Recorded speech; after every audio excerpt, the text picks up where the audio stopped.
Hello everyone, welcome back to the channel. My name's Gary. Hope you've all had a good week and I hope you've all had a good weekend. Yet again, we are back, Sunday League, and a few things to discuss because we're edging closer each week now to not only the World Cup next year, but of course the big tournaments that are happening this summer, which are of course the Women's European Cup and the Under-21s European Cup.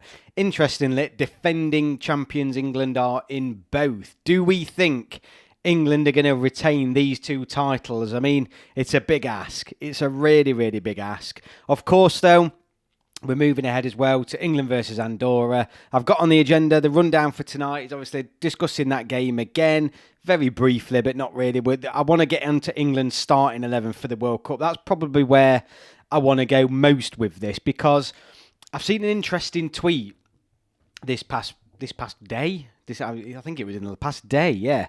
And it's a team that somebody's put up saying no one beats this team. We've all seen them, haven't we?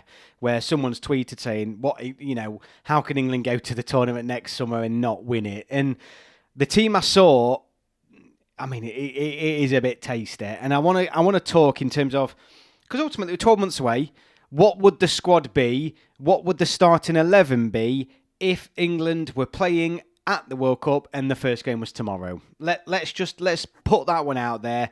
We are coming up to the 12-month period, so now we need to start thinking about who seriously these players are that are going to be on the plane and who's sort of looking good, because you're going to have to go some now, aren't you?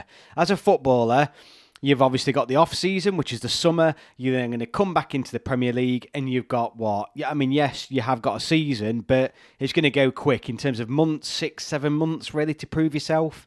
So the players that are making a name for themselves now are putting themselves ahead of the pecking order and giving themselves every opportunity to be on the plane next summer. And obviously the summer transfer window is going to have a big impact on possibly some of these options and some of these players that England may have. But I think tonight's the night where we first take a first look as a channel. Let's all get together and think, right, who's actually starting for England at the minute if this was happening.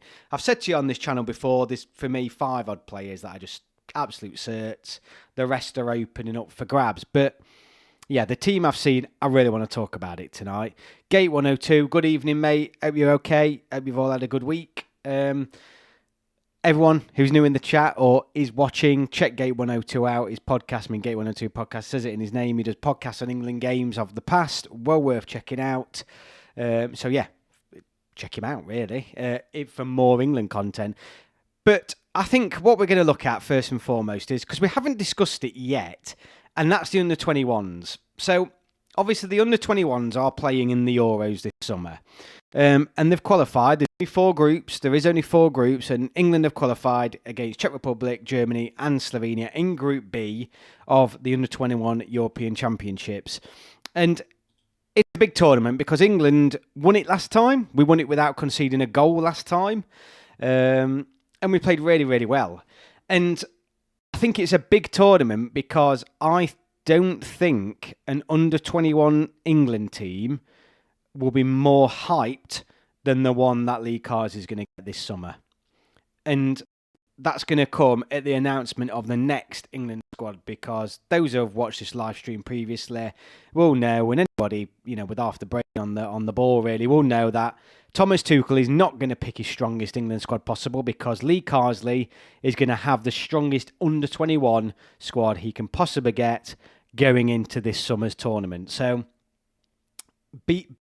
expect Jordan Henderson back in the England squad is what I'm saying, because England's under-21 talent pool is strong, but they'll all be going to the summer tournament, and rightly so, I think. Having said that, though, and where I was getting from is that I don't think genuinely, once this squad for the under-21 tournament drops this summer, I think everyone's going to go crazy. I think everyone's going to go absolutely mental, because it's going to be stacked. It is going to be absolutely stacked, and I think then with that is people's expectations. I think they're going to go absolutely through the roof. Not only are we defending champions, but Lee Carsley, from our perspective, and this is where it's important, because unless you're, a top scout in Europe and you're being paid to go and watch half of some of these players, you're not going to, none of us in this chat are going to know much about any of the other countries' under-21 teams. You're going to know the odd player. We all are. But ultimately, these are great tournaments because, nobody other than the top people in football who work in football, who are paid to work in football, will really have a good understanding of how good some of these under-21 sides that England will be playing are. So from our perspective, fans will be thinking, right, there's no reason why we can't just literally go out to the 21s and turn up. I've already heard it. People literally think that if Lee Carsley gets his best squad possible, all we've got to do is turn up, which is an absolute nonsense already.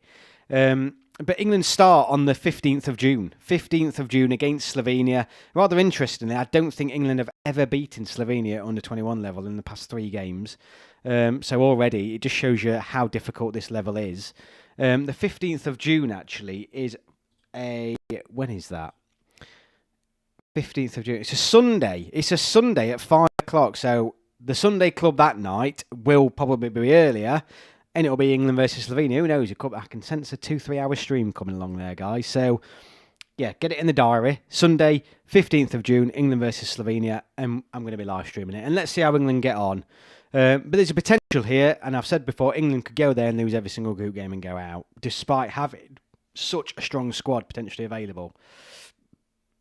And it does worry me a little bit because I think the expectations are going to be high. Sorry, Gate 102, let me come to the chat. I was thinking before, if some of these players get to the under-21s, but then go to the World Cup in 2026, that would be 2 major tournaments in 2 years, which is a lot. Maybe it's best to give some young players a rest this summer because we should be focusing more on next summer. Sort of, yeah, but then at the same time, I mean, can it hurt?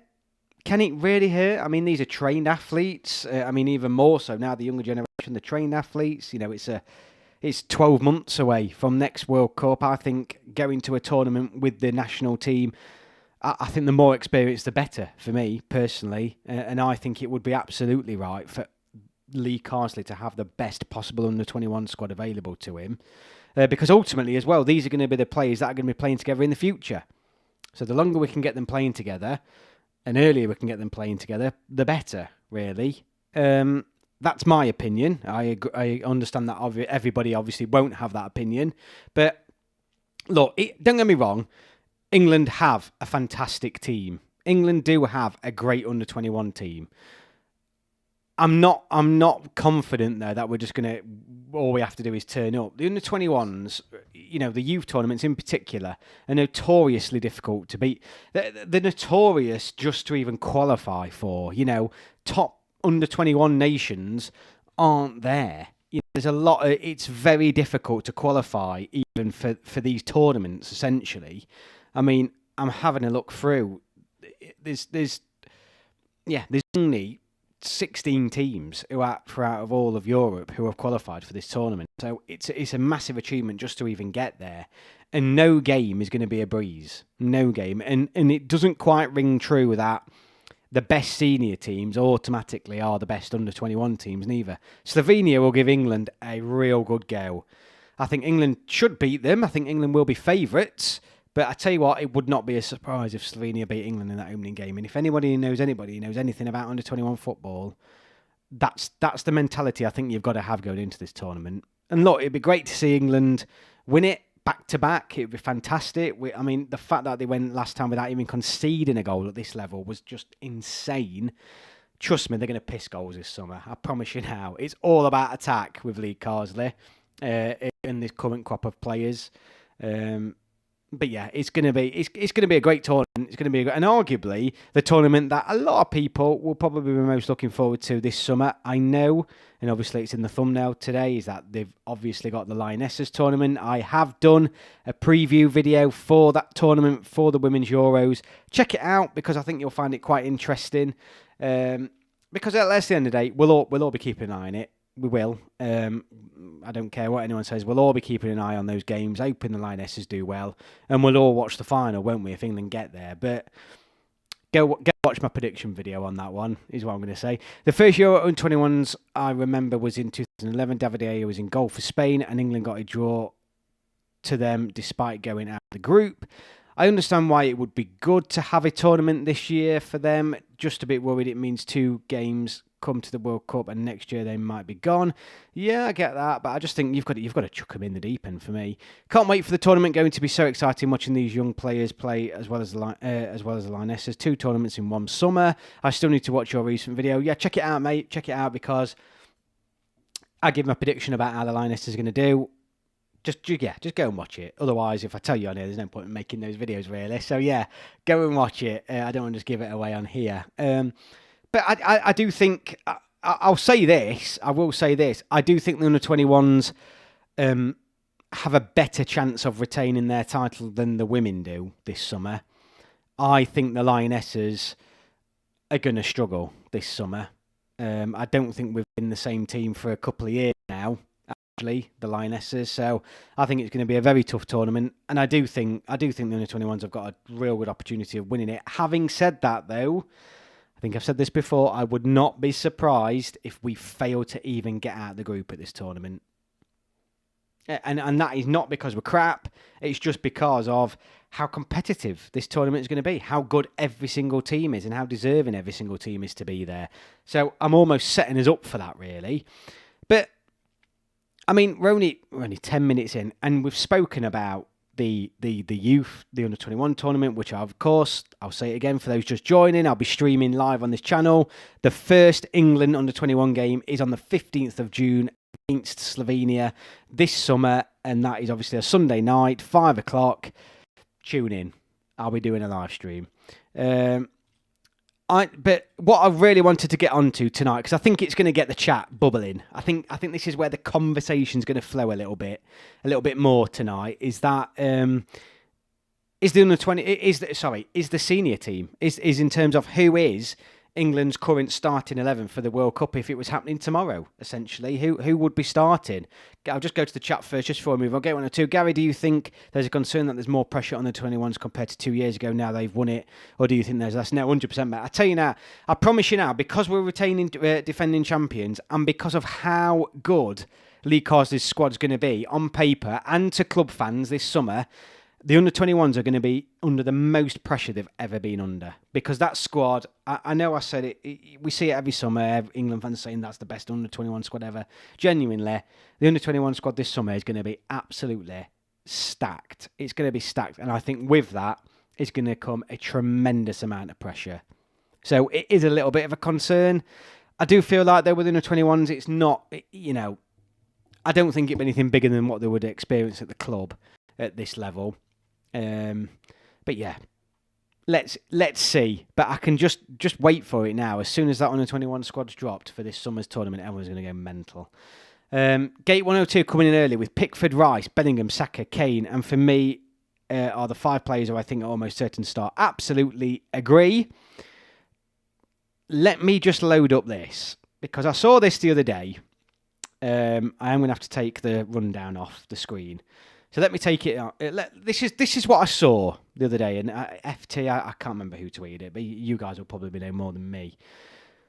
So someone tweeted this, and essentially the caption above it was, no one's seriously beating this summer. That was the caption. So,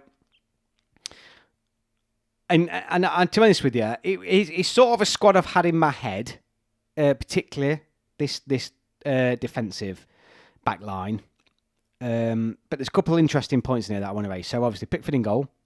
I think let's pick the 5 out that we on this channel have probably unanimously agreed on. Hi Felix, welcome back mate. Good for you to join us. So the 5 players that we all say are Pickford, Rice, Bellingham, Kane and Saka. They're all there.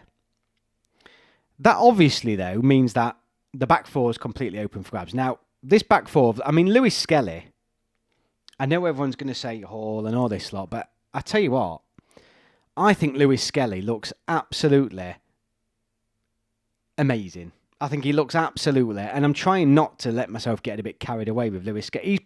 Lewis Skelly is the player I am most excited about, if I'm honest with you. I think he's absolutely fantastic. And for me, he would be my left back at the if the game was tomorrow, I would pick Lewis Skelly at left back, even if Hall was fully fit. Just that's my opinion. I think the interesting thing though is now that him and Hall can battle it out, can't they? They can battle it out over the next 12 months, crack on. But I think Lewis Skelly at left back is probably, when we all think about it right now, is a really good choice. The centre-backs. I'm going to come on to Gahey first because I think Gahey is England's best centre-back. You can't discount how good he was at the last tournament in the Euros. He was England's outstanding player by probably a country mile. These guys have gone for Colwill and I can see the chat bubbling, so I will come on to it, guys. I can see the chat bubbling. But Colwill at centre-back is the other partner at centre-back, and Reece James. Now, the one I'm a bit worried about is Reece James because I've said before, he's got ankles like poppadoms. I can't trust him to stay fit. So he wouldn't be my right back. Let me just quickly go to the chat before it comes off. So Gate 102. There could also be some players who emerged late on, like Mainu did last year. No one knew who he was until 7 months before the tournament. There could be a start in 2026 if we haven't yet. Absolutely, mate. 100%. Pickford, Rice, Bellingham, Palmer, Saka, Kane. I'd have both Palmer and Saka, but I give priority to Palmer because I believe he is the better player. Robert says, not bad, not bad. I think James should be our first choice right back. I prefer him to Trent and Ben White. For me, shouldn't play. Yo, it says AJ. Maguire's making a claim to return. Right. Yeah, couple of things there. Obviously, one of the biggest problems here is, I think this is one of the biggest problems most people would have, is that this squad omits Trent Alexander-Arnold, who, let's be real, is going to be a Real Madrid player in the next 6 months. And arguably going to be tearing the league to pieces. I don't know. But ultimately, there is no room for Trent Alexander-Arnold in this squad. Also, and I know there's a lot of Maguire haters, but Harry Maguire is most certainly, I think he's had an alright season at Man United, genuinely. Despite how horrendous they've been, I still think Maguire's a top player. I think Maguire's a really good player. So I think you've got to shout for Maguire over Colwill, maybe. And then the right backs maybe also open to some people's interpretation. Obviously, the problem with Trent in a back four, as we all know, is how defensive is he in a top game. I mean, who do we want if we're playing a Spain or a Germany, someone like that? Do we want James at the back fully fit, or do we want Trent Alexander-Arnold at the back fully fit? I think they both offer different things. Where it gets interesting, though, is these other areas. Let me go to chat. Chat's bubbling. Lewis Skelly's the first name in the defence. Absolutely, I agree at the minute. James can do everything Trent can do, plus also defend as long as he's fit. I completely agree. He just needs to stay fit, doesn't he, Felix? Completely agree. Maguire got to be in with a shot, so the chat's coming strong for Maguire. I like this. Maguire has been big in helping Man United to get into the Europa League. Maguire's been brilliant for 2 years now for United and always done well for England. So, right, I tell you what, then we're putting Maguire in. Let's change this. I mean, this squad got a lot of attention online. I think we're agreeing here. We chuck Colwill out. Not chuck him out, he's a very good sub. But Maguire's coming in at centre-back. I think the right back. I agree, if James is fully fit, we just need to see it, don't we? If James is fully fit, he starts. But then it does mean you're leaving out Trent Alexander-Arnold, aren't we?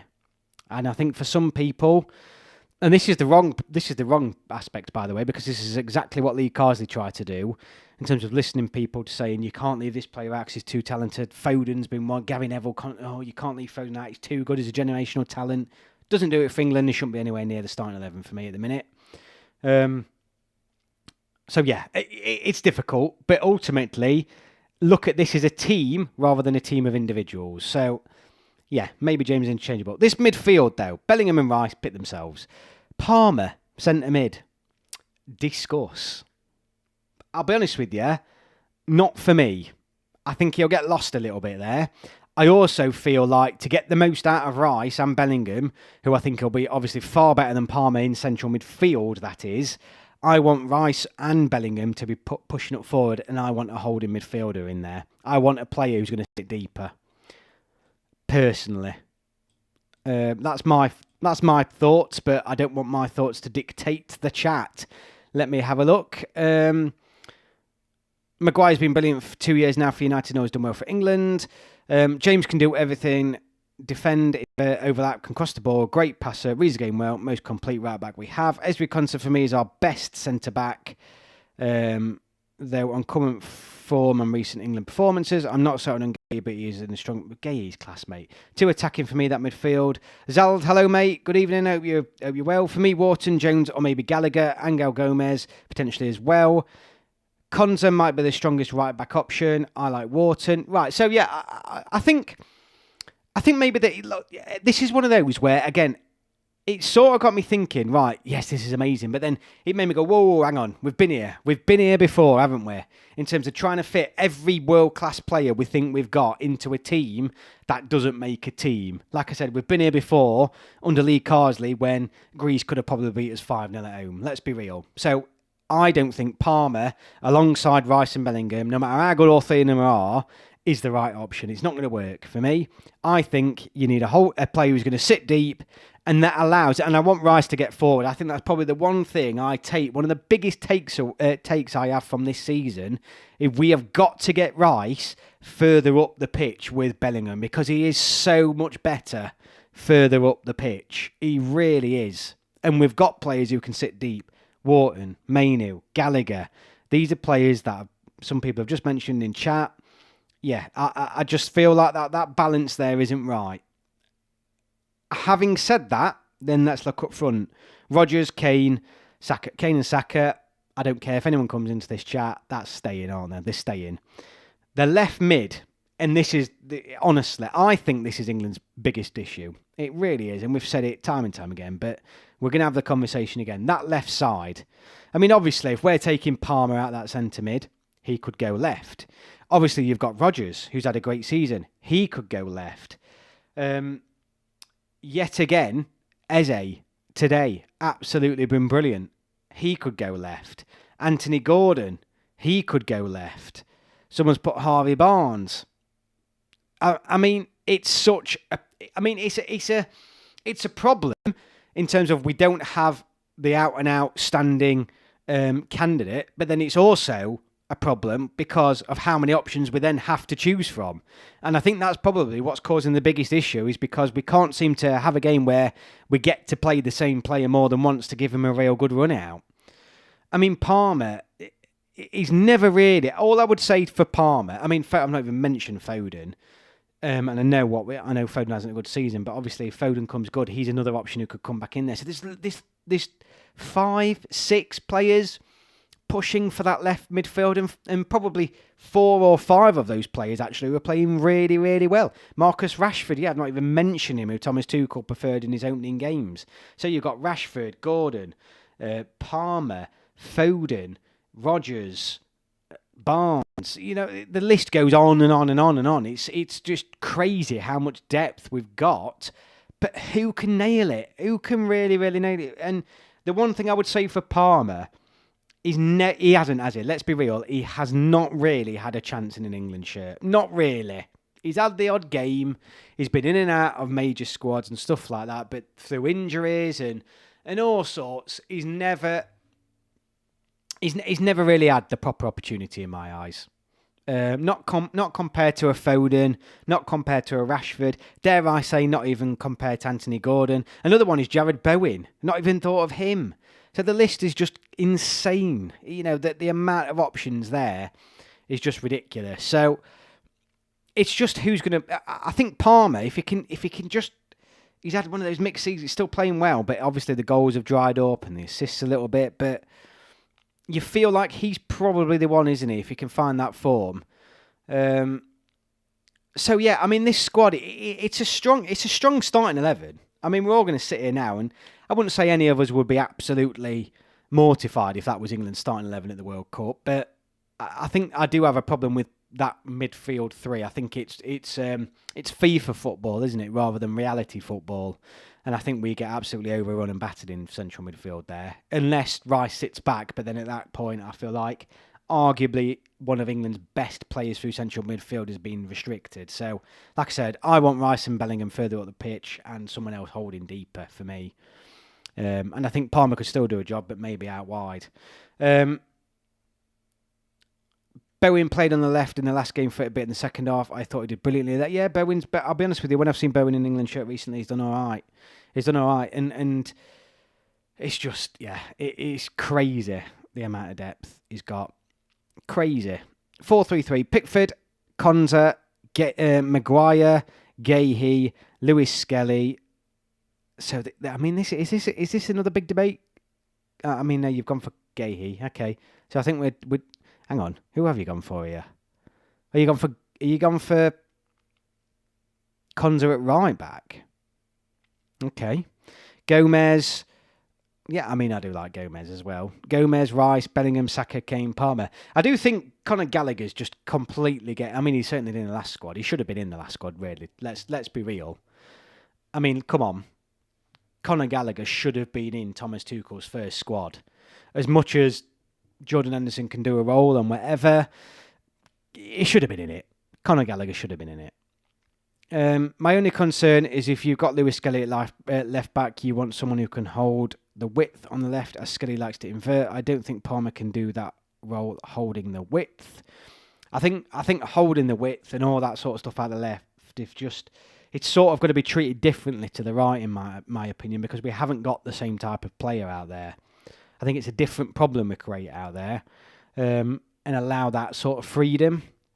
I think pace has got to be the one concern, and arguably where England played the best is with pace. And you've got to consider pace in this, and think about that left-sided midfielder, where a bit of pace in there is useful, isn't it? Rodgers, relatively quick. Bowen, relatively quick. Gordon, relatively quick. I do think, and I think that's probably where Rashford's maybe always in with a shout. There is a lack of pace in this squad a little bit. And that is a concern. And ultimately, we all know, I mean, let's be real. All you've got to be now is a winger with a bit of pace. Mbappe, I mean, he's just pace, isn't he? He's just pure pace. That's all he is. I'm not saying he's amazing. I'm not slagging off Mbappe. He's absolutely insane. But he's legs, isn't he? That's what he is. And ultimately, you can see how just having legs can be such a huge problem for defenders. So you can't discount anyone who can just run, basically, just run at them, because I do think this squad is missing that. But I mean, you can see how it did get me interested, but I do think it's a little bit of a fantasy squad, not really thinking about the dynamics of a team. By the way, I don't think for any second Thomas Tuchel plays that midfield three in particular. Not even close. Is Thomas Tuchel playing a midfield three like that? Not even close. Kane won his first trophy, so the curse is lifted. Meaning we are winning the World Cup now. I mean, has anyone seen him lift the trophy? It was great. He was given the title, wasn't he? Second after Thomas Muller to lift it. I'd want Rice and Bellingham to have some defensive responsibilities in the bigger games. Yeah, obviously. Yeah, they've got to have that. But I think in terms of... And I think Rice always will. Rice will probably be more the hybrid. Bellingham will probably be more the staying up front, further up the pitch. But yeah, I think Rice's game will probably be a little bit more balanced. A little bit like it is for Arsenal, if I'm honest with you. He's everywhere for Arsenal.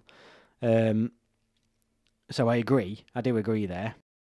But it's I just thought, I mean, Rodgers seems to be one of those players who's obviously never really had a go in the England senior squad, and it'll be interesting to see him given an opportunity potentially, who's a potential another option for Thomas Tuchel. The only way I'd allow that midfield is if we were playing a team like San Marino. Yeah, exactly, yeah. Even then, though, you just think, what you're really gaining from it? Yeah, you're giving them a cap. Is that maybe it? No, I think I want to reassure myself, actually. I'm telling myself this, but I don't think Thomas Tuchel's picking that midfield three. I think that's, genuinely, and I'm going to slag off club fans now, that is a starting 11 that a Man City fan, or a Man United fan, or a Chelsea or Liverpool fan would pick who doesn't watch England. They'll just be like, just get them all in the squad, or Chelsea fan, or whatever. One of the top clubs. That's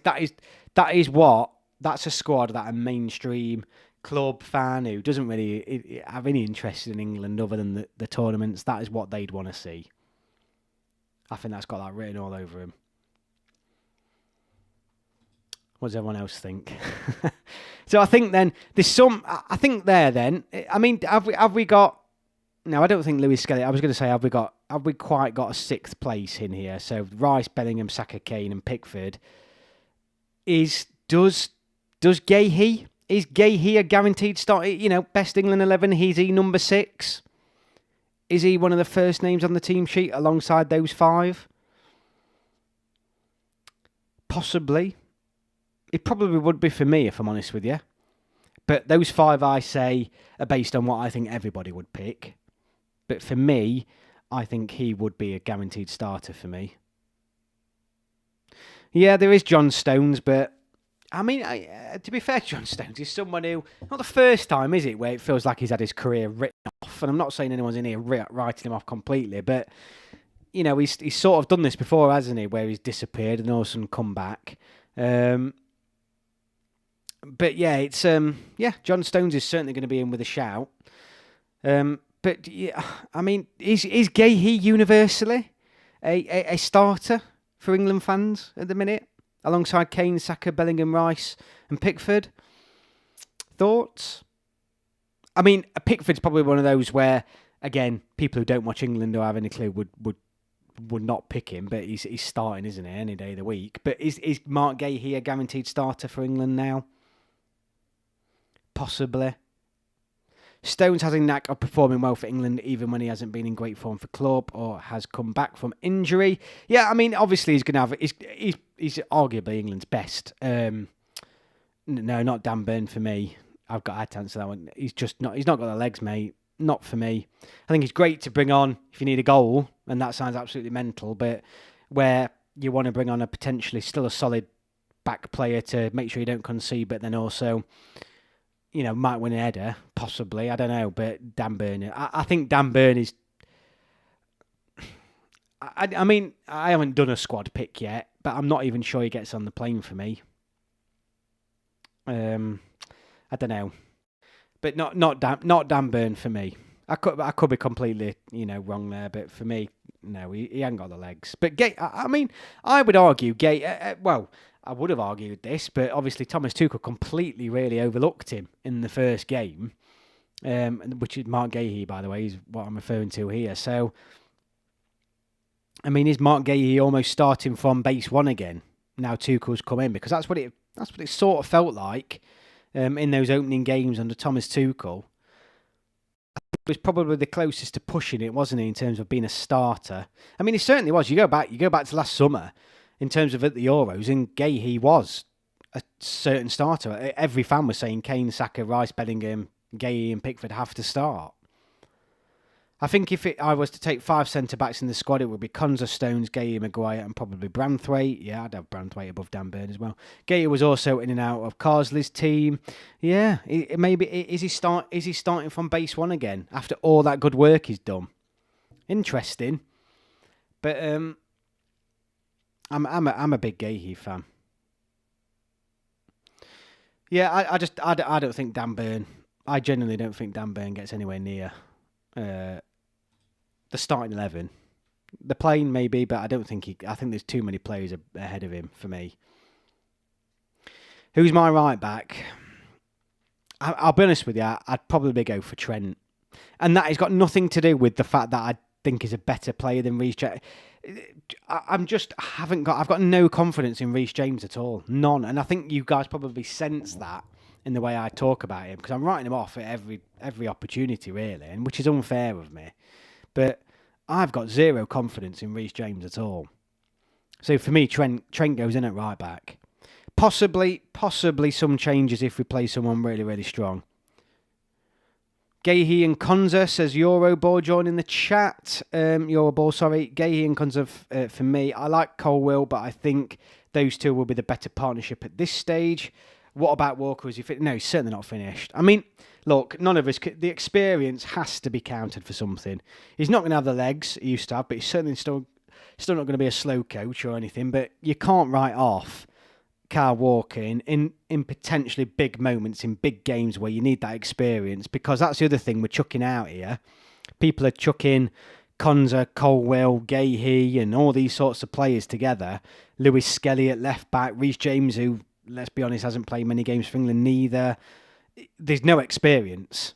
So you can't be chucking Kyle Walker around thinking, no, he's just simply not good enough now, that's it, see you later. There's you've still got to look at him. And this is, again, Euroball coming in again, assuming Stone doesn't stay fit. But this is why players like Maguire, John Stones, you've got to keep them around, haven't you, really? Some of them's got to go. I think Maguire, He's most certainly one of England's best centre-backs still. And I'll be honest with you, I would find it hard if I was England manager not to play Maguire next to Gay. I really would. I'd have confidence in either Trent or James. Walker, maybe depending on how he does at AC Milan. Konza seems the most logical to me. The point is, right, is we are going to get to a point where, a bit like we did at the Euros, if I'm honest with you chuck Gay, you've just got to trust that they're going to do it. You've just got to trust that they're going to have a good tournament and play the football that you've seen them play for the clubs. If any of them convert their club form to international form, then we're absolutely fine. It's absolutely fine. But it's a big ask. Some players struggle, some players don't. Gay really stood up. Really, really stood up and was our best player at the Euros. We could end up with exactly the same situation if we played Lewis Skelly, for example. Livramento, another one who's just come up. Gate 102, great shout. Another player we've missed off. Exactly. He could be a fantastic player. There's going to have to be... if we're not playing Maguire, a Colwill, a Branthwaite, a Konza, one of these players has to step up and have a Gay moment at a tournament. They're going to have to. And all of a sudden, looking back, look how much it prepares you for tournaments ahead. Imagine if we'd have stuck with Stones and Maguire at the last Euros. We're now, another 2 years down the line, and we still wouldn't have a clue who's any good at a tournament at centre-back. We now know Gay is good enough. It's as simple as that. Gay is good enough at the back for England. He is. And that's the beauty of it. Picking these players when sometimes you just got to be brave. At the end of the day, you've got to be a point when you bring new players in. I'd say Pickford was our best player at the Euros. Should have got in the team of the tournament. Meganen did nothing significant. Possibly. I think Gay was our best player at the tournament personally. But like I said, the problem is going to be he's not going to be playing any of the under 21s in June. He isn't. Matt Shannon, what would your lineup versus Andorra? I think it's a tough one. All right then. Let's go with that. Looking at what's on the screen now. The usual five go. I think Gay comes back in, so he's my sixth. James, I would put James in if he's fit, if he's staying fit. I would like to see Conor Gallagher come in centre mid because I want to see what he's doing now. He's been playing regularly in the Liga. And not only that, Adam Wharton isn't going to be available because he's going to be in the 21. So I'm trying to take all the youth players out of this. So this isn't if everyone's available because like I keep saying, they're not going to be. They ain't going to be picked in Thomas Tuchel's June squad. They ain't. They're going to be within 21. So I'd like to see Conor Gallagher come in centre mid. Left mid, I'm sorry, you've got to look at Rodgers, or Gordon.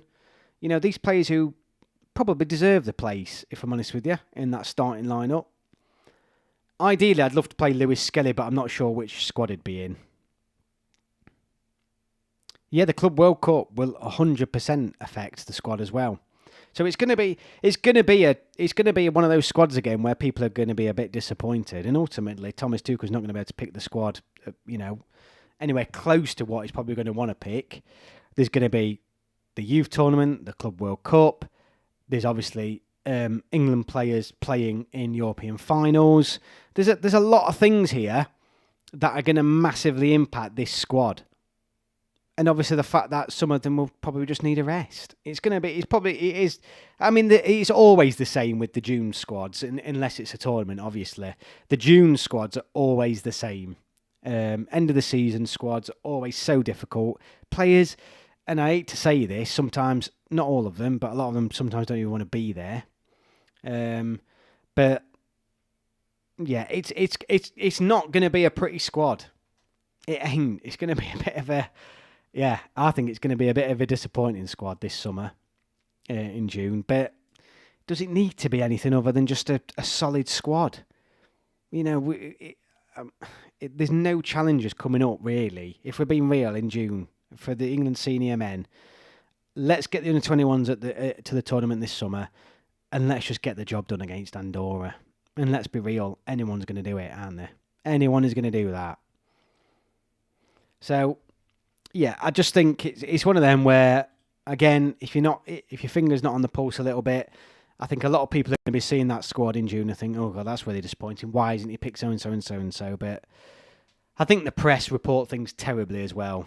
I think that's probably one of the biggest problems. They won't give a context around the squad picks or anything like that. But Kane, Bellingham, the City and Chelsea players might be around for Andorra and then return to their clubs. Who do you want to test out there in the Senegal friendly, Henderson or Wharton? Gallagher is one I want to test out. Henderson, I wouldn't be that bothered if he played Henderson. Again, I'm not bothered if Henderson's included in the squad. I'm not bothered, actually, who Tuchel picks full stop, as long as we actually play as a team, which is what he's wanting, and he balances it with experience and talent. But ideally, I'd love to see Wharton against Senegal, but it ain't going to happen. Adam Wharton will be with the under-21s. Like he was last time. He may train with the senior squad, but he'll be going to that tournament. I'll be flabbergasted. I'll be absolutely flabbergasted if Lee Carsey doesn't have the strongest possible squad available to him. Atletico Madrid are also at the club. Okay, maybe not Gallagher then. He's probably gonna be out or not available. Yeah, it's tough, isn't it? Because there's going to be a lot of players not available, or not fit, or probably not wanting to go, or with the club, or with the under-21 tournament. It's going to be a bit of a bottom of the barrel.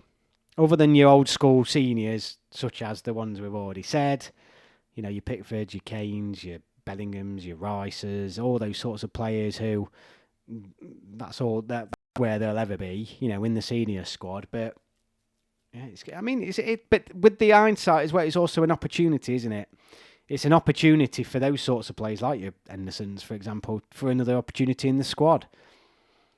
Because there is going to be opportunity. I mean, Gomez, does he come in? Does Gomez come back in? Probably in that central midfield area. Probably, with what's going to be available.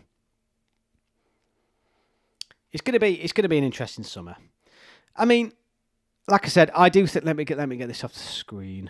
Let me go back to the regular chat. But yeah, I mean, I love talking about the England squads because it's just so interesting. And I think it'd be nice to see as we go along. I think tonight we as a channel and as a group here have cemented Gahey with a spot potentially in that squad. I haven't seen many people disagree with Gahey being in the starting 11. So maybe as a channel we build this squad up between now and then and ultimately bed them in. But I think Gahey starts next summer. Most definitely, if he's fit. But obviously, there's a lot potentially that could happen this summer. You know, I spoke about Eze. Is he going to move? Adam Wharton, is he going to move? Branthwaite. There's loads of players who could potentially move clubs.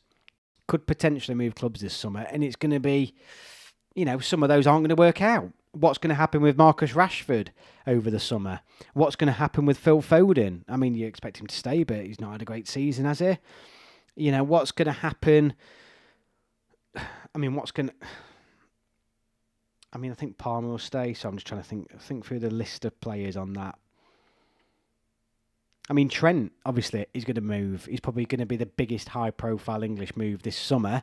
He's going to move to Real Madrid. Is that going to work out? It's sink or swim there, isn't it? It is literally sink or swim. With the lack of defensive-minded midfield available for June, do you think someone like Lewis Cook had a chance, can play right back? Yeah, absolutely, mate. Absolutely. He could be one who comes in. I think you Gomez, you Cooks, your Hendersons. Yeah, exactly. Because of all the stuff we've mentioned above, there's going to be gaps and there's going to be opportunities for Thomas Tuchel to, you know, why not? Because ultimately they're going to have to pick somebody. Who will win Europa League final this year, Man United or Tottenham? I think Man United will win it, but I don't know. It should be a good game. Well, it's got potential to be an absolute stinker, hasn't it? But both have played relatively well in Europe, to be fair. I think Man United should win that. But they should have won a lot more this season as well. Darius and Matt going for different ones. Yeah, I mean, I think Chelsea will win the other one. So I think you'll have two English teams winning two finals. It's a shame Arsenal couldn't get past PSG. I think they let themselves down in the first leg, really. I was surprised at how well Arsenal played in that second leg, and arguably, you know, if they wouldn't have messed up the first leg so much, probably could have gone through to the final themselves. But yeah, I mean, imagine that if we'd have had an England winner of all 3 European Cups, that'd have been insane. But yeah, I don't know. I mean, literally, I think you could flip a coin between Tottenham and Man United. I really do. And I don't think, for the most part, I think a lot of fans won't want to see Tottenham win, and I think a lot of fans won't want to see Man United win either. So, I think, I was going to say PSG are going to win it this year for me, but Inter just seemed like one of those. Inter are a bit like the Croatia of club football, aren't they? Every single fan will be writing them off, but then they always just manage to do it and play really, really well as a team. So it's a tough one to call. It's a tough one to call. At some points, you've seen PSG play like that first half against Arsenal, and you think, God, this team is absolutely insane, and then they just go to pieces. So, possibly, yeah, maybe Inter may be stronger over the full 90 minutes. It's a tough one to call. It's going to be a good final. I think it'll be a good final. Yeah, it should be a good one. I can see a lot of people having a lot of different opinions on that one. So quick, let's do a quick roundup in the chat. Let's do 2 things. Yes or no?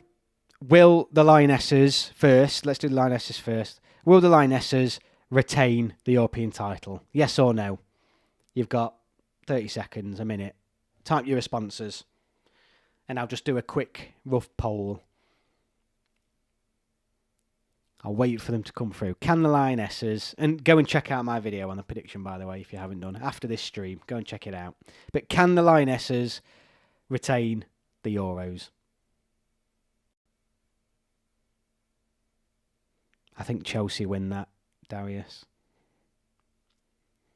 So I've got 1 yes. Matt's channel's completely sitting on the fence. I'm going to go with no. So 1 yes, 1 no for the Lionesses. Who else? Few in chat. A few in the room. So come on, if you've not commented tonight, just simply put a yes or no, and then I'm going to ask you all exactly the same on the 21s. But let's go with the Lionesses first. Yes or no? That's all I want.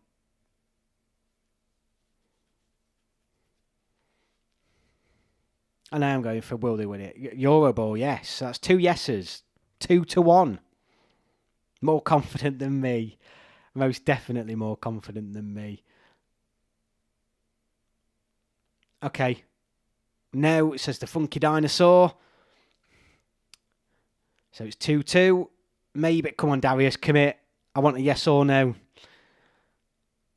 You got it. We can't have people sitting on the fence. Let's commit. I'll tell you what, I'm going to give it to a 20 pass, so that's probably less than a minute. And then we'll move on to the 21s, because I feel like I'll get more bites. No. So 3-2 at the minute. Close to what I thought. Genuinely, I don't think the Lionesses have got any opportunity, but it depends on how they get through the knockouts after getting out of the group stage. Too many people sitting on the fence, I agree, Reaper, but what are you saying? Matt's channel, Germany, yes. Okay, so you're not back in England. Reaper, come on. Yes, I'm taking that as a no. Obviously, the run is obviously going to have an impact, but Kane curse is done. Right, okay then. I think a lot of people are sitting on the fence for that, but I think overall a lot of people said no. Under 21s. Not sitting on the fence. Will the under 21s, yes or no, win the Euros back to back this summer? Yes or no?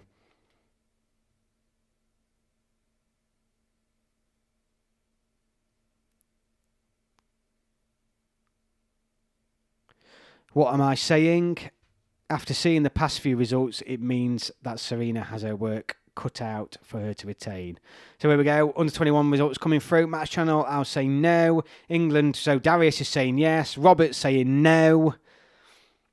I'm not saying yet. I think the under 21s have less chance. Really? Maybe no. Okay. So you're the one who backed, Darius, you're the one who backed England on your list there. You put England 1, Germany 2, Slovenia 3, Czech Republic 4. Or you're talking about the group stage. So hang on a minute. I'm seeing a lot of no's here. 1, 2, 3, 4. I've got 4 no's for the under-21. So have you guys seriously got more confidence in the Lionesses this summer than the under-21s? I mean, I might be completely wrong here. But I mean, I did start that. I mean, you guys know what I think. I started this chat off saying this morning, the start of this chat, sorry, saying that I think the under-21s have a far better chance of winning the tournament than the Lionesses. But you guys at the minute are completely disagreeing with me, which is fair enough. Fair enough. It's just surprising me. Because I thought everyone was absolutely pumped for this under-21 team. Depends who makes the squad. If we play our best under-21 players, then yeah. But if the senior team call a lot of them, could be tricky. Backing them regardless. Yes, good Euro ball. Let's have it. Absolutely. I think the Espanyol might win the UEFA under-21 in Slovakia this year. Just as long as no one gets some serious injuries, especially ACL injuries. So Reaper's saying, okay, maybe then if everyone's fully fit. I'm going with yes for this. I think I 100% think England can and possibly will retain the under-21 tournament this summer. Doesn't mean that I don't think they might still go out group stage neither, but I am going to back them. I don't think the Lionesses have a cat and owl's chance of winning the Women's Euros this summer, but I could be completely wrong. This year, the Lionesses have been better against the heavyweights than the decent teams that England would be favourites against. I think Lionesses may struggle to get out of the group. And possibly the 21s actually, for that matter. But genuinely,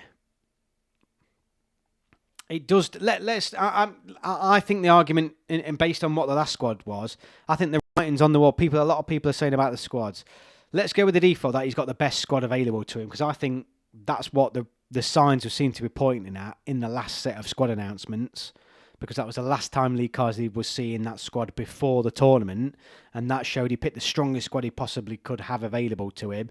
So I'm seeing that he's got the strongest squad he can have this summer. The under-21s is a lottery, I agree. It is more of a lottery. I'm going with England winning it. The Lionesses, I mean, I hope I'm so wrong, but I just can't. I can see this being a real crap summer. I really do. And I really hope I'm wrong. I really do. But I just cannot see the Lionesses doing anything apart from going out in a whimper at the Euros. I really can't.